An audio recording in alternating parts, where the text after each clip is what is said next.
அனைவருக்கும் வணக்கம். இன்றைய பதிவில் எதை பற்றி பார்க்க போகிறோன்னா, விவசாயிகளுடைய வங்கி கணக்கில் நேரடியாக பிஎம் கிசான் அடுத்த தவணைக்கான தேதியை அறிவிச்சிருக்காங்க.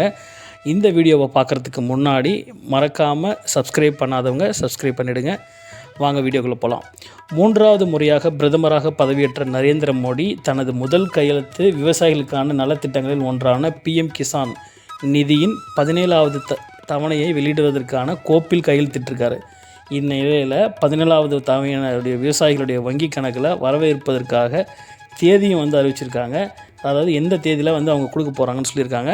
இது யார் சொன்னாங்க அப்படின்னா, வேளாண் துறை அமைச்சர் சிவராஜ் சிங் சௌகான். அவர் தான் இப்போ புதிய அமைச்சராக பொறுப்பேற்றிருக்காரு. விவசாயிகளுடைய மத்தியில் நல்ல வரவேற்பினை பெற்ற திட்டங்களில் ஒன்று பாரத மந்திரி கிசான் சம்மான் நிதி உதவி திட்டம். இந்த திட்டத்தில் சுமார் 9.3 கோடி விவசாயிகள் பயனடைகிறாங்க என்று அவர் குறிப்பிட்டிருக்காரு. அது மட்டும் இல்லாமல் இந்தியாவில் உள்ள சிறு குறு விவசாயிகளுக்கு உதவும் வகையில் பிரதான் மந்திரி கிசான் சம்மான் நிதி உதவி திட்டம் 2019ஆம் ஆண்டு தொடங்கப்பட்டது. இந்த திட்டத்தின் கிட்டத்தட்ட ஒரு 4 மாதங்களுக்கு ஒரு முறை தலா 2000 ரூபாய் வீதம் ஆண்டிற்கு 6000 ரூபாய் விவசாயிகளுக்கு நிதி உதவியாக அளிக்கப்படுகிறது. இது அவர்களுடைய பொருளாதாரத்தை நெருக்கடியை சமாளிக்க உதவுன்னு அவர் சொல்லியிருக்காங்க. அது மட்டும் இல்லாமல் இந்த தொகையை விவசாயிகளின் வங்கி கணக்கில் நேரடியாக செலுத்தப்படுகிறது. இதனிடையே பிஎம் கிசான் 17வது தவணையுடைய வருகின்ற ஜூன் 18ஆம் தேதி, அதாவது நாளைக்கு வாரணாசியில் நடைபெறக்கூடிய அரசு நிகழ்ச்சியில் பிரதமர் மோடி விடுவிப்பார் என்று அதிகாரப்பூர்வமாக அறிவிச்சிருக்காங்க. ஸோ அதனால் நமக்கு தேதி சொல்லிட்டாங்க.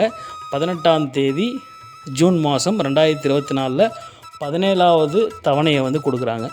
ஸோ இந்நிலையில் 17வது தவணை பெறும் பயனாளிகள் பட்டியலில் உங்கள் பேர் இருக்கா இல்லையா என்பதை நீங்கள் எப்படி சரி பார்க்கணுன்னு சொல்லிவிட்டு இந்த சேனலோட டிஸ்கிரிப்ஷனில் கொடுத்துருக்கேன், மறக்காத போய் பாருங்கள்.